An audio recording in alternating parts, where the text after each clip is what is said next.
Hola, ¿cómo están? Bienvenidos al especial de este mes en el que se conmemora el 40 aniversario de la gesta de Malvinas. Por ello, desde la Comisión de Acción Cultural, también rendimos homenaje y reconocimiento a todos los veteranos y caídos en el conflicto bélico del Atlántico Sur, todos héroes de nuestra patria. Y en este marco nos visita una veterana de guerra, la señora Alicia Mabel Reynoso, a quien le damos la bienvenida y le agradecemos infinitamente que haya aceptado nuestra invitación para mantener una charla sobre su experiencia en Malvinas, y también va nuestro reconocimiento y admiración a su persona. Y antes de dar comienzo a esta tan esperada charla, comentaré sobre Alicia Mabel Reynoso. Alicia, recién recibida de enfermera, viajó a Buenos Aires desde Gualeguaychú.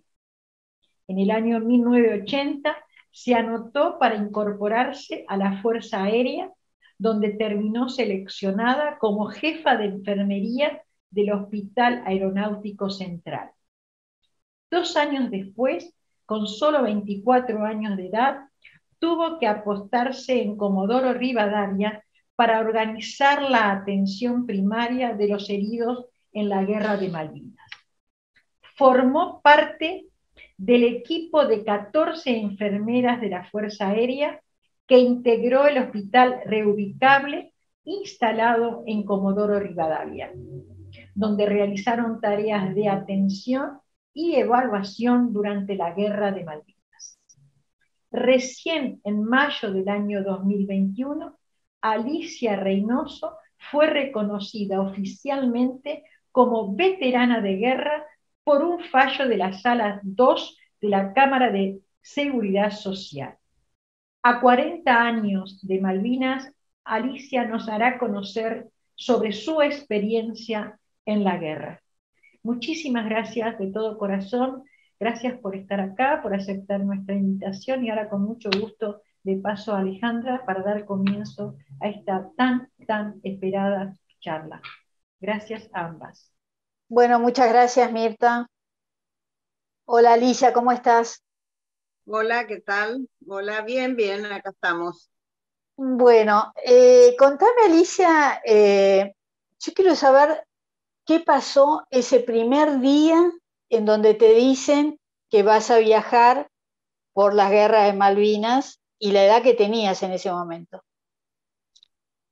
Bueno, yo era enfermera militar, estaba trabajando desde el año 1980 como enfermera militar en la Fuerza Aérea, y ese 2 de abril a la mañana, en la reunión de jefatura, nos ordenan que tenemos que ir a la guerra. Yo tenía 24 años, hacía 2 años que había entrado a la fuerza, y bueno, como enfermeras militares que somos, asistenciales en tiempo de paz y operativas en tiempo de guerra, hicimos todo aquello que sabíamos y para lo cual nos habíamos preparado profesionalmente, fuera de la institución, y militarmente dentro de la institución.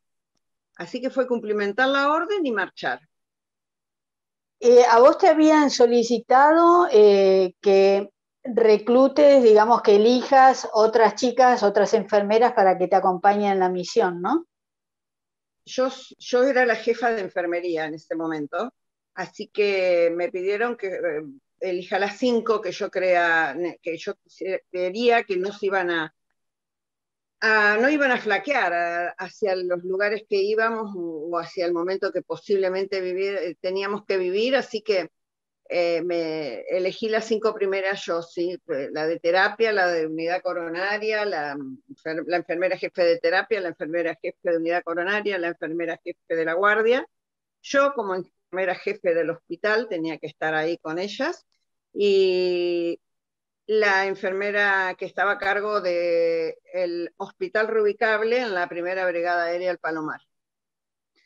Ahora, cuando a vos te dicen eso, vos directamente dijiste, sí, voy, lo consultaste, llamaste a tu familia. ¿Cuál fue la primera reacción que tuviste? El militar no consulta, el militar cumple la orden. Así que cumplimentamos la orden y cada uno, bueno, no pude avisarle a mi familia, le escribí una carta diciéndole que me iba a la guerra. Yo soy la más chica de 8 hermanos y nada, fue algo para ellos, para mí en ese momento era un orgullo poder estar defendiendo a la patria desde mi lugar como enfermera, como mujer, y nada, tener el orgullo de estar defendiendo a la patria. El militar no, no cuestiona una orden, el militar la cumple, y nosotros éramos militares, así que cumplimos la orden como todos los militares que estábamos bajo el mismo código de justicia militar reinante en el gobierno de facto existente. Exacto. Bueno, y cuando viajan, llegan en principio a Comodoro Rivadavia y ahí es como que arman el hospital, ya estaba armado. ¿Qué es lo primero que realizan?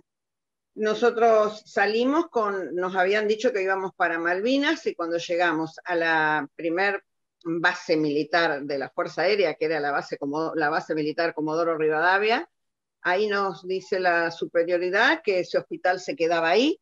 El hospital iba por tierra, nosotros fuimos por aire, y estaba ya el piso nivelado, estaba en el aeropuerto de Comodoro Rivadavia, en cabecera de pista, cerca de los hangares. Así que esperamos que el hospital llegue, que fueron 2 o 3 días, y ahí empezamos el armado y el puesto en apresto del hospital, porque la dotación que se moviliza con el hospital es la dotación que lo arma y lo pone en apresto, y la dotación que lo repliega, lo desarma y lo acomoda para guardarlo hasta la próxima. ¿Y ustedes dónde dormían? ¿Dónde vivían? ¿Ahí cerca del hospital? No, los primeros días dormimos en la base aérea, en la 9ª, que está ahí cerca, y después, una vez que instaláramos el hospital, dormíamos en las camas de terapia. No teníamos pacientes en terapia, así que dormíamos ahí por una cuestión de estar cerca para cuando se lo necesitara. Entonces, ya ahí para la brigada se tenía que disponer de un vehículo que nos lleve, que nos traiga. Igual la que podía por ahí, cuando estaba más tranquila la cosa, sí nos íbamos a dormir a unas cuchetas que había, pero generalmente ahí pernoctaban los que directamente cruzaban para Malvinas después. Y bueno, y ahí llegaban los soldados heridos. Me imagino que habría primero un triage en Malvinas y luego llegaban ahí a Comodoro, ¿no? Sí, había un primer triage en Malvinas, lo atendían en el hospital de ahí de Puerto Argentino, y también nos lo mandaban a nosotras, que hacíamos un segundo triage. Ejército se llevaba sus heridos al hospital zonal que hay ahí. La Armada se llevaba sus heridos al hospital de IPF, que también está ahí, y nosotros teníamos nuestros heridos y los atendíamos en el hospital. Yo aparte era la instrumentadora, así que si había que hacer una cirugía, preparaba todo para la cirugía. Y después, enseguida, inmediatamente, empezaba la evacuación de los heridos que estaban ahí en ese hospital nuestro, porque a diferentes partes del país, porque ese hospital tenía que tener las camas siempre listas para esperar el próximo avión con más heridos. ¿Algunos de esos heridos, luego de curar las heridas, regresaban a Malvinas o ya no? No. Ellos nos pedían de querer regresar, sobre todo los soldados. Yo voy a hablar siempre del soldado, que era el que estaba ahí, que no había pedido ir, lo habían mandado en un servicio militar obligatorio con 18 años. Así que no, ellos nos pedían, por favor, que los curemos pronto porque querían volver. Y también nos pedían, por favor, que le avisemos a la familia que ellos estaban ahí, que estaban vivos, que querían volver, pero tenían que estar con sus hermanos allá en la trinchera. Yo digo siempre que la Fuerza Aérea estuvo acertada en poner en esa línea a las mujeres, porque fuimos un poco todo lo que ellos necesitaban en ese momento, la madre, la hermana, la amiga. Fíjate vos que venían con las heridas del cuerpo propias de una guerra, pero si bien es cierto, se quejaban del dolor, y que era mucho, por cierto, nosotros siempre nos queda grabado el grito unánime que había de mamá, mamá, llamen a mi mamá, avísenle a mi, dónde está mi mamá. Y eso después cuando fuimos más grandes, cuando fuimos madres, cuando fuimos abuelas, eh, más aún se nos acrecentó porque nos dimos cuenta qué papel predominante e importante usamos, cumplimos con ese papel en ese momento. Y la verdad que hoy por hoy encontramos a muchos de esos soldados que pasaron por nuestras manos y cuando nos encuentran es un abrazo eterno que no se termina nunca. Claro, sí, sí, pero además lo que decías, ¿no? Que tenían 18 años, 19, pero ustedes también eran muy jóvenes, tenían 24, 25, 26, ¿no? Nosotros teníamos entre 22 y 25 años, las que estábamos. En las 14, nosotros somos 14 enfermeras veteranas de guerra reconocidas por el Congreso de la Nación. Así que sí, no éramos muy mayores, pero los tuvimos que contener y después contenernos entre nosotras, porque no podíamos, teníamos la orden de no llorar, de no demostrar absolutamente nada de miedo, ni de tristeza, ni de debilidad. Teníamos que mostrar fortaleza, porque eso es lo que ellos necesitaban cuando llegaban y nos veían. Así que bueno, después cuando se iban todos, que juntábamos hasta la última gasita que estaba en el piso, porque la limpieza la hacíamos nosotras, bueno, ahí nos poníamos o a llorar a escondida o rezábamos las que somos católicas y nada, y contenernos, leer las cartas de nuestra familia nos hizo bien, nos hizo muy bien para darnos mucha fuerza porque la necesitábamos. Sí, sí. Además, me imagino la novedad para ustedes ver ese tipo de heridas, ¿no? Porque no estaban acostumbradas, tal vez. No, no, no. Yo, por ejemplo, estoy egresada de Santa Fe, donde hice mis prácticas en el Hospital Cuyen, que es un hospital de muy alta complejidad, donde se ve de todo. O sea que yo como instrumentadora no me asombró ver, ni mis compañeras tampoco, ver lo que veíamos, porque todas teníamos 2 o 3 años de experiencia, o 4. Nunca es mucho de experiencia, y menos en la sanidad.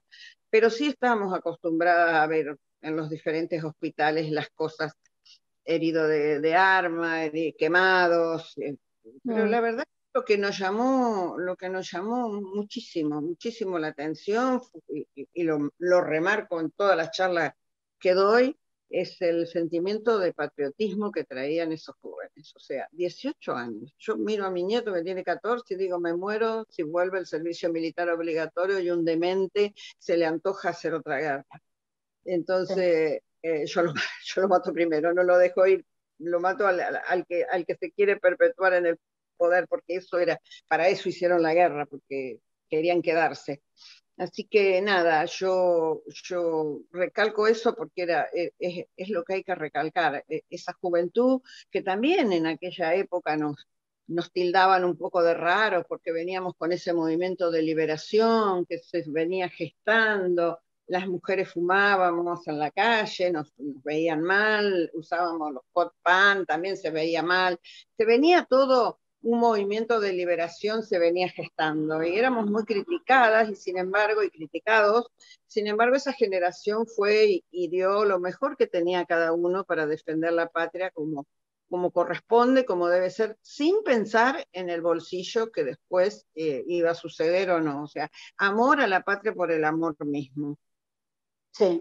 ¿En algún momento atendieron a algún soldado inglés?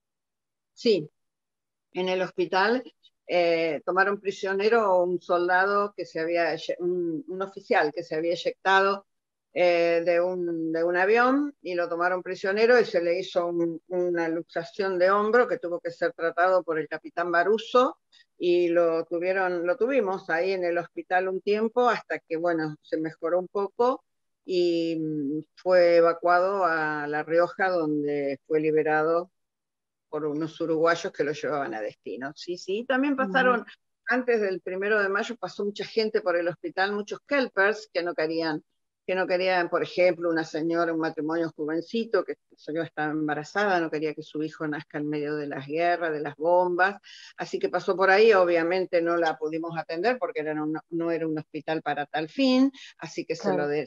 deriva. Y sí, sí, después sí, pasó, después vimos a este oficial, Sheffer, no sé cuánto, siempre una negación siempre con el nombre, en el canal Encuentro, él nos nombra a nosotras, a las enfermeras que lo atendieron y demás, y sí, sí, Ujú. sí, guay. ¿Ustedes mientras estaban ahí notaban cómo iba la guerra a medida que llegaban los heridos? ¿Se daban cuenta? Como todos los argentinos, estábamos tan engañadas como todos de que íbamos ganando, pero cuando empezaron a llegar los heridos, después del 1 de mayo, cuando empezaron a llegar los soldados, ellos a nosotras, las mujeres, se animaban a decirnos lo que estaba pasando y nos decían que nos estaban matando, que íbamos perdiendo, que era mentira, que las armas que tenían ellos eran superiores a las nuestras y demás. Y bueno, ahí nos empezamos a alertar porque dijimos, wow, acá nos están mintiendo, o sea, ¿qué es lo que va a pasar? ¿A dónde va a llegar todo esto? Y además que decían que no tenían comida, los notaban, que estaban flacos o... Sí, sí, sí, yo lo cuento en mi libro que nos daba mucha bronca porque nosotros veíamos pasar, porque inclusive nosotros al ir a cargar los aviones, por la parte de toda de sanidad, veíamos la cantidad de comida que pasaba. Y sin embargo, los empezamos a recibir muy mal alimentados, muy flaquitos, con ropa que no, yo no puedo decir que estaban desnutridos porque hay parámetros para decir que la desnutrición existe y no soy nutricionista ni médica nutricionista, pero sí venían muy mal alimentados, venían con una ropa que no condice del lugar que venían, muy desorientados, muy desorientados. Uno de ellos me preguntaba, ¿esto es el Chaco? ¿Por qué hace tanto frío acá? Y bueno, esos ojos rojos desorientados, sí, así llegaban, así los recibíamos. Y por eso digo que después con el tiempo hemos encontrado a muchos de ellos que inclusive algunos hasta guardan nosotros les sacábamos la ropa, se las los mandábamos a duchar porque no se bañaban de hacía mucho tiempo y los poníamos en una cama digna y ellos no se olvidan de eso, porque inclusive le poníamos unos camisolines descartables que había en el hospital, porque era un hospital muy nuevito que lo habíamos comprado hace poco, en el 81, y uno de ellos una vez en una charla en Rosario se acercó y me abrazó fuerte y me dijo, señora, yo tengo el camisolín que usted me puso, lo tengo guardado. Qué emoción, ¿no? Mucha. ¿Qué pasó el día después? O sea, cuando se termina la guerra y ustedes levantan el hospital, al día siguiente, ¿cómo fue tu vida? Mira, nosotros las enfermeras seguimos toda la vida normal, vinimos todas a trabajar sin licencia. A mí me mandan a hacer un curso a la Escuela de Aviación de 9 meses para ser una de las primeras mujeres con el grado de oficial. Nosotros éramos suboficiales durante la guerra. Y la verdad es que la vida y nuestra vida siguió como si nada, no valió para nada. Mis compañeras al otro día que llegaban iban a trabajar como si nada. La cosa era, estaba gestándose la desmalvinización posterior que hubo, de eso de no hablar, no decir, acá no pasó nada, ustedes no vieron nada, no deben hablar, no deben decir nada, deben olvidar. Por eso a mí me mandaron 9 meses para que olvide. En una época se le llamaba acción psicológica, no sé si se irá llamando igual. Pero bueno, el estrés postraumático que no existía todavía en ese entonces Ujú. hizo que también nosotros nos guardáramos y no nos animáramos a hablar. Así que eso fue muy, muy, muy, muy cantado en casi todas, en todas, mejor dicho.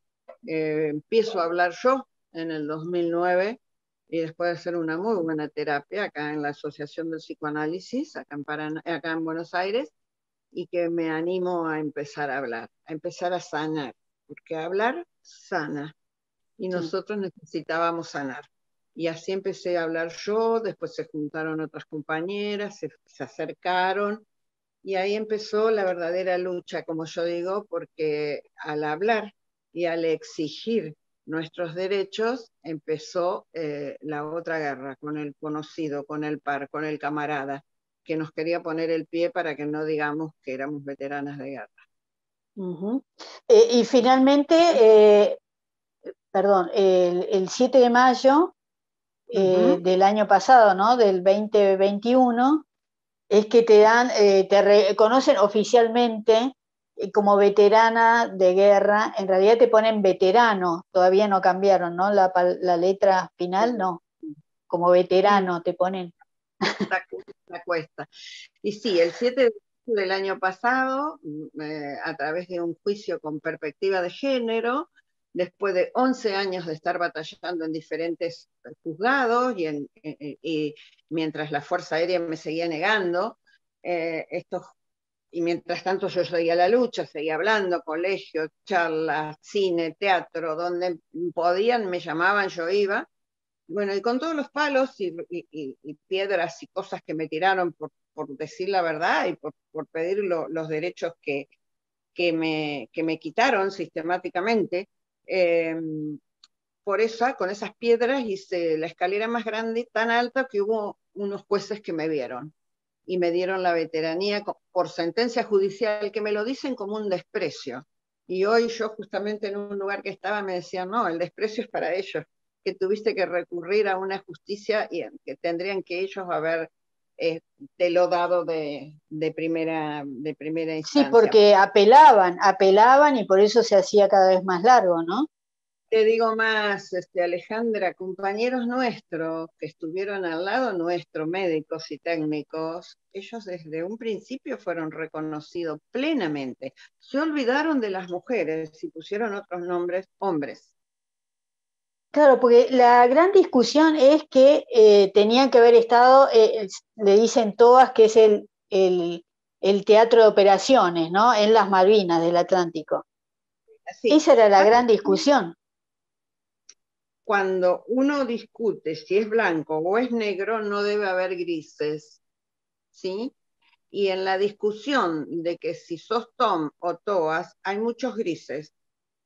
Entonces, si hay justicia gris para uno, tiene que haber justicia gris para todas y todos. ¿Entiendes? Sí. Me gustaría nombrar a tus compañeras, por favor, si las podés nombrar. Sí, cómo no.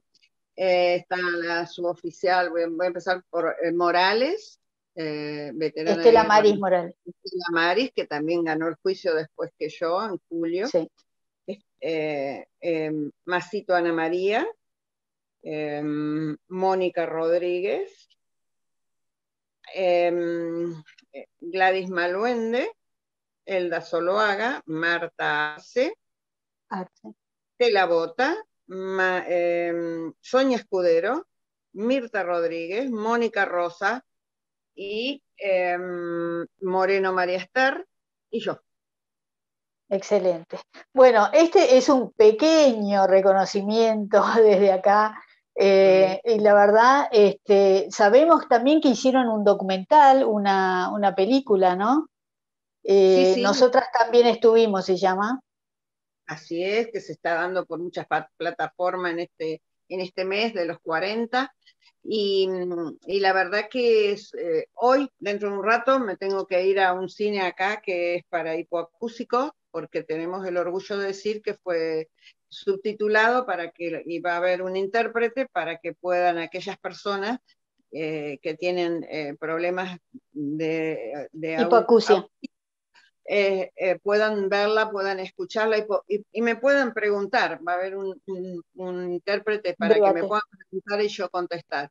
La verdad que hoy lo decía en el Ministerio de la Mujer, que fuimos hoy a la mañana, nosotras que fuimos tan excluidas durante tanto tiempo, incluir a todos hoy por hoy nos llena de orgullo. Sí. Bueno, Alicia, la verdad te agradecemos no solo la entrevista, sino todo lo que has hecho en esa guerra, haber pasado por toda esa situación realmente muy dura para todos, pero estar ahí, ¿no? Así que bueno, un agradecimiento desde acá. Y bueno, Muy amable. No, por favor, las agradecidas somos nosotras, las enfermeras veteranas de guerra de la Fuerza Aérea, que este año más que nunca hemos tenido imagen y voz como nunca en estos 40 años nos la dieron. Sí, valió la pena la espera, un poco larga la espera, pero bueno. Pero bueno, está en vida. La justicia que se hace en vida se puede llamar justicia, dijo mi juez, el juez que atiende en la causa. Si no, ya estaríamos hablando de una injusticia que, por cierto, hay muchas en la Argentina. Es verdad. Bueno, muchas gracias, Alicia. Muy amable. Chao, gracias a ustedes, hasta siempre. Hasta luego. Muchísimas gracias, Alicia, por sus comentarios, por ilustrarnos, por hacernos partícipe o hacernos conocer un poquito de su experiencia en ese tan histórico momento. Así que todo mi reconocimiento, muchísimas gracias por haber estado hoy aquí con nosotros. Muchísimas gracias, Alejandra, como siempre, un placer. Así que solo me queda despedirme, como lo hago siempre, de todos ustedes, agradeciéndoles que nos acompañen en este ciclo, como en todos los que realizamos a través de la Comisión de Acción Cultural. Y como también lo hago siempre, no puedo dejar de agradecer a las autoridades del Consejo Profesional de Ciencias Económicas, en especial a la presidente, a la doctora Gabriela Russo, por todo su acompañamiento, y también a la vicepresidente primera, la doctora Patricia Sánchez Ruiz, que también es nuestra consejera coordinadora. A todos ellos, muchísimas gracias, a nuestros colegas que son parte de la comisión, que integran la comisión, a nuestros colaboradores, a todos. Y bueno, Dios mediante, me despido hasta nuestro próximo encuentro, que estén todos muy bien. Gracias. Adiós. Muchísimas gracias, Alicia.